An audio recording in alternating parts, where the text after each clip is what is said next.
Ah, ah, ah. Bu Dersim olayı, Dersim kırımı yüreğimde yara. O tedavisi zor bir yara. Dersim insanlarımızın başına getirilen belalar, kırımlar, daha sonra da sürgünler unutulacak gibi değil.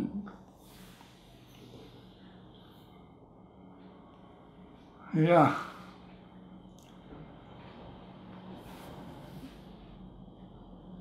birdenbire baktık ki birçok asker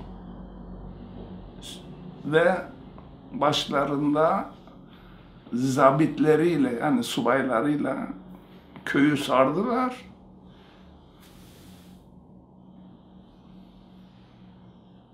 Dediler, toplanın, sizi bu iptidai yaşamdan kurtaracağız, zengin bölgelere göndereceğiz. Ve insanlarımızın bir bölümü de yaylalardaydı. Söylediler o köyün ileri gelenlerine, Türkçe az çok bilenlere, herkes gelip burada toplansın. Toplanın. Ve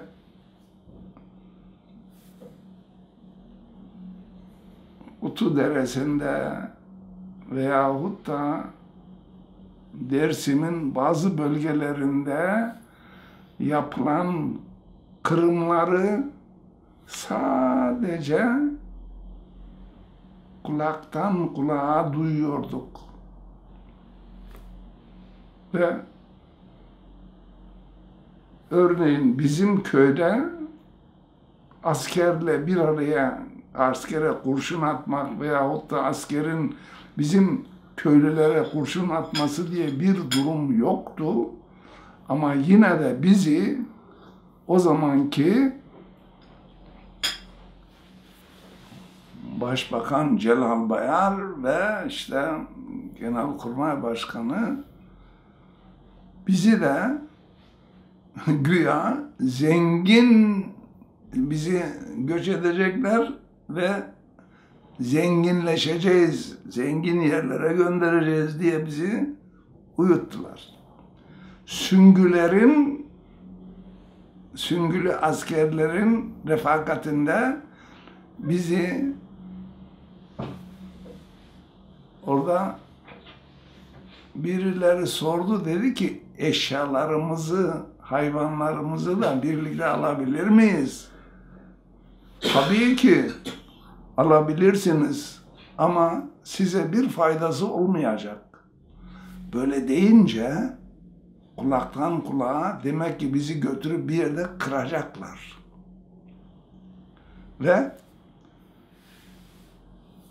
insanlar evdeki eşyasını, yatağını, yorganını, bilmem tenekedeki yağını, derideki çökeleğini, çocukları sırtlarına aldılar. O eşyaları falan da at, merkep, ineklerin, öküzlerin sırtına bağladılar. Yola düşürdüler bizi. Geldik yol üzerinde yaya, bizim köyün mezarlığı var. Bizim köyün mezarlığının içerisinde birçok mezarların başında koç heykelleri var. Bu koç heykelleri bitişikteki Danzig denen yerde Ermeni ustalar yapmış. Tam oraya geldiğimizde insanlarımız birdenbire dağıldı o mezarlığa. Herkes kendi hani götürüp kıracaklar bizi. Herkes kendisinin ölülerinin mezarlarına, mezar taşlarına sarıldı ve karşıda da Ermenilerin mezarlığı vardı. Ağlıyorlardı, diyorlardı ya demek ki bizi götürüp kıracaklar. Siz de burada aynen Ermenilerin mezarları gibi garip kalacaksınız. Onlara garipler mezarı diyorduk. Ve bizi saatlerce yürüttüler, götürdüler.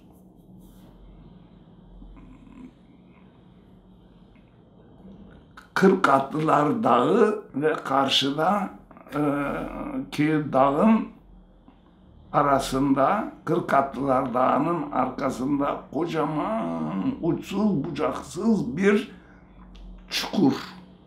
O çukura bizi yönlendirdiler. Daha sonra baktık ki başka mezralardan, başka köylerden getirilenler de var. Uzaktan görüyoruz. Etrafa mitralyözler yani hafif makineli tüfekler kurdular. Demek dediler bizi burada kıracaklar. Herkes birbirinden helallik istiyordu. Küsülü olanlar bile ya o toprağın altına küsülü gitmeyelim barışıyorlardı ve bütün o gelen mezarlardaki köylerden gelen insanları tabii tanıyorlardı. Onlarla onların gelişiyle daha sonra emir verildi, yürü emri verildi, mitralyözler yani hafif makineler söküldü ve insanlarımız şükür demek bizi burada kırmıyorlar. Eğer bizi burada kırsalardı bu çukur onlar için oldukça olumlu bir yerdi ve biz Kırkatlar Dağı'yla Ali Paşa Dağı'nın arasındaki o yoldan yine yaya olarak Erzincan'a doğru yaşlı, hamile, çocuk, kadın, erkek büyük bir kafile bizi ta Erzincan'a doğru yürüttüler.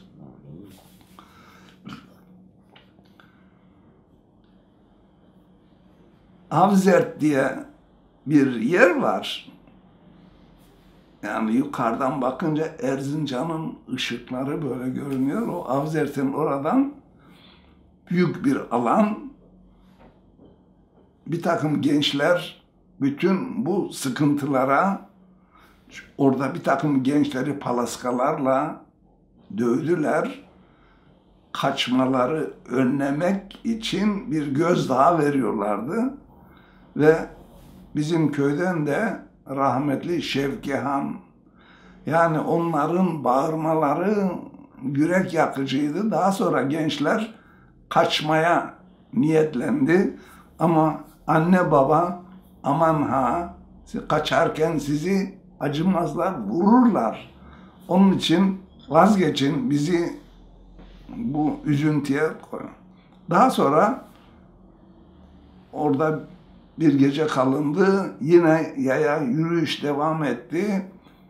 Erzincan'ın köylerinin içerisinden geçerken ne hikmetse kapılar, kanatlı kapılar açık bırakılmıştı. O yorgun argın gelen hayvanlar oralardan içeri kaçıyordu. Girip çevirip getirmeye de kaçarlar düşüncesiyle müsaade edilmiyordu. Böylece hayvanlarını bir bölümünü kaybeden köylülerin hani mal canın yongasıdır diye o üzüntüyle devam ettiler. Tam Erzincan'ın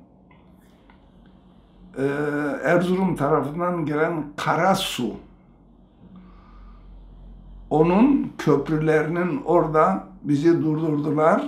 Karşıda da Terzi Baba mezarlığı, selvi ağaçları ve o zaman Erzincan'da tren yoktu.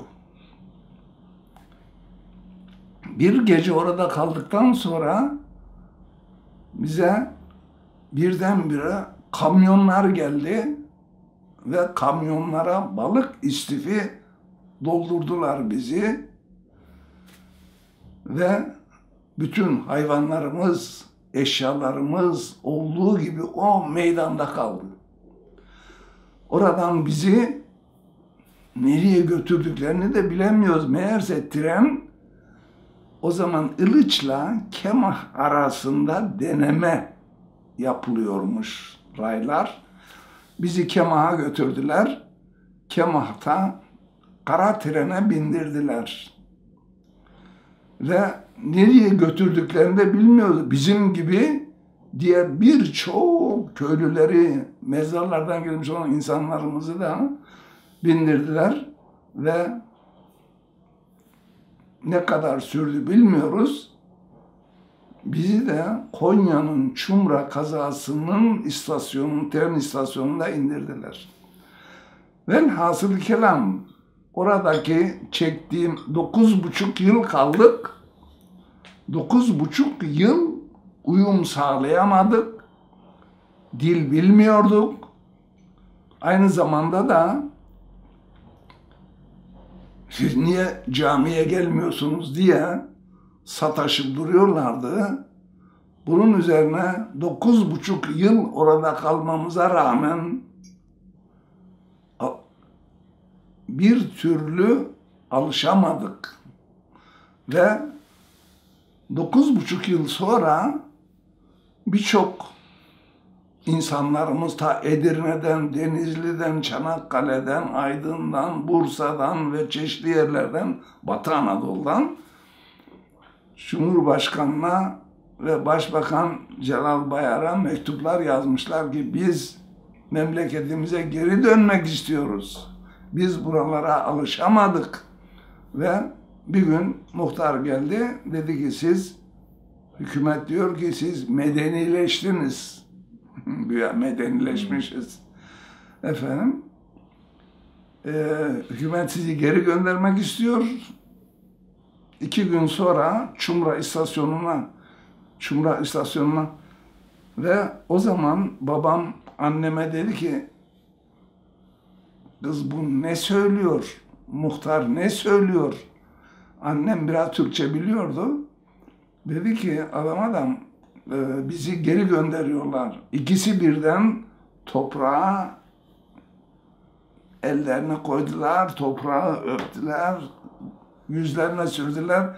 Dediler sıkır ve düzgini kemeri ma roze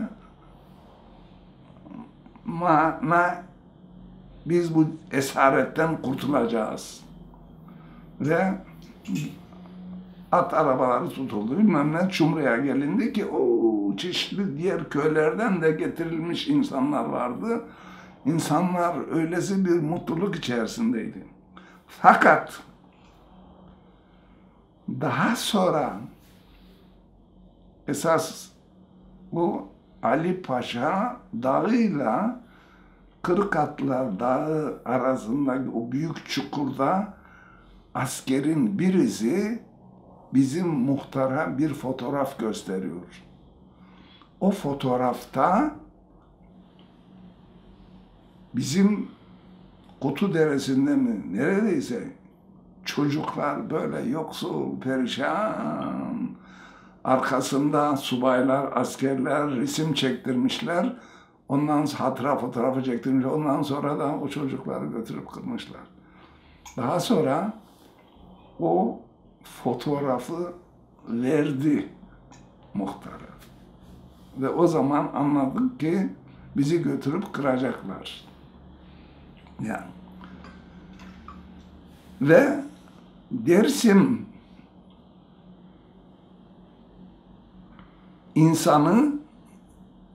insancıl 72 millet birdir bize diyen Hünkâr Hacı Bektaşi Veli'nin sözü Dersimli'nin dilinde, kulağında. Ve Pirimiz Pir Sultan'ın sözü gelin canlar bir olalım, zalime karşı duralım, yoksulun hakkını alalım. Bu düşüncedeydi Dersim insanı. Elbette ki aşiretler arasında bilinçsizlik nedeniyle bir takım kavgalar, şunlar bunlar oluyordu ama bunu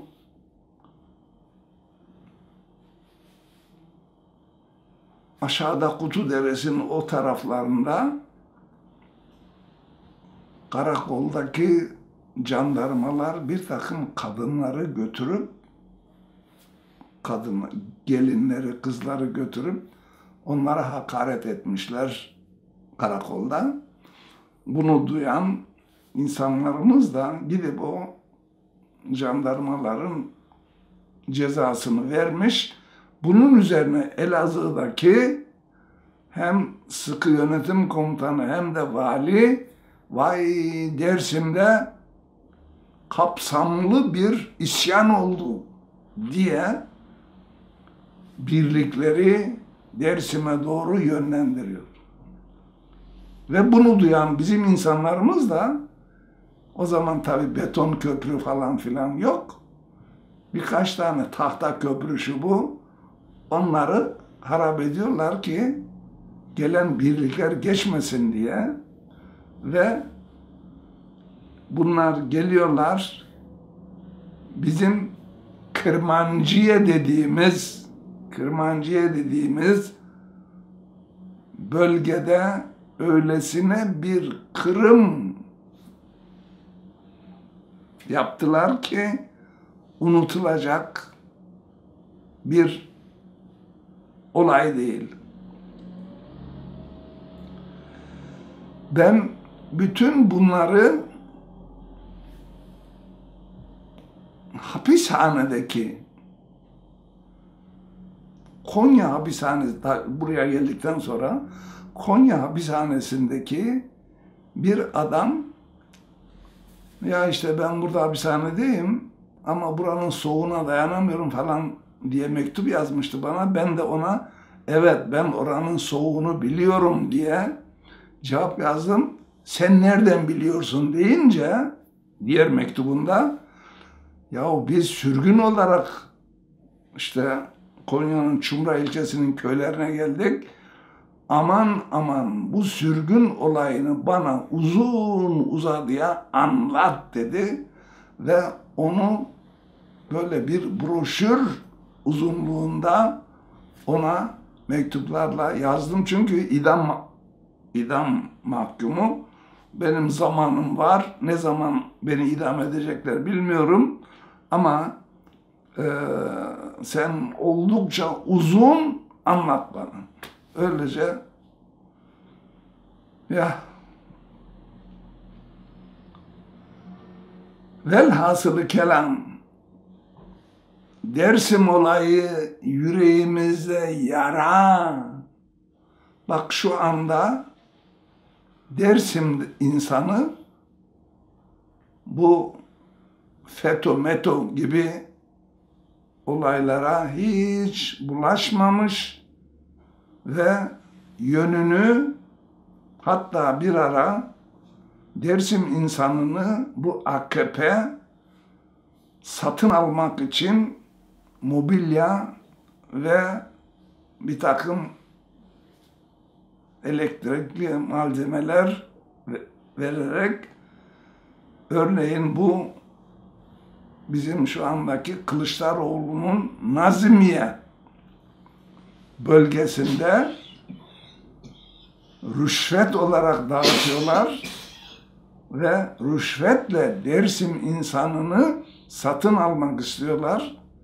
Ama Dersim insanı yoksul olanlar evet almışlardır ama yönlerini düzgün dobaya çevirerek oy zamanı yine de oylarını bu AKP Arazi Kapatma Partisi AKP oylarını vermediler. Ah, ben o kadar içim dolu ki yani anlatmakta zorluk çekiyorum. Zorluk çekiyorum. Biz geri geldik. Kara trenden bizi indirdiler. Siz dediniz memlekete gidiyoruz. İşte buyurun. Ondan sonra devlet, yani o zamanki Celal Bayar Başbakan bizden siz ne yaparsanız yapın artık bizim işimiz buraya kadar dediler ve köye gittik. Yaya olarak o zaman vasıta yolu yok. Köye gittik ki evlerin yeri tamamen harabe. Zaten bizi köyden çıkardıkları zaman bir subaylar emir verdi askerlere, gidin bütün ekinleri ve evleri yakın. Dolayısıyla da biz geri geldik. Herkes kendi tarlasının üzerindeki ağacın altında işte oraya göçünü indirdi. Daha sonra da bir ahır, bir samanlık, hayvanlar için ahır ve samanlık. Biz o geldiğimiz kışı 1947'nin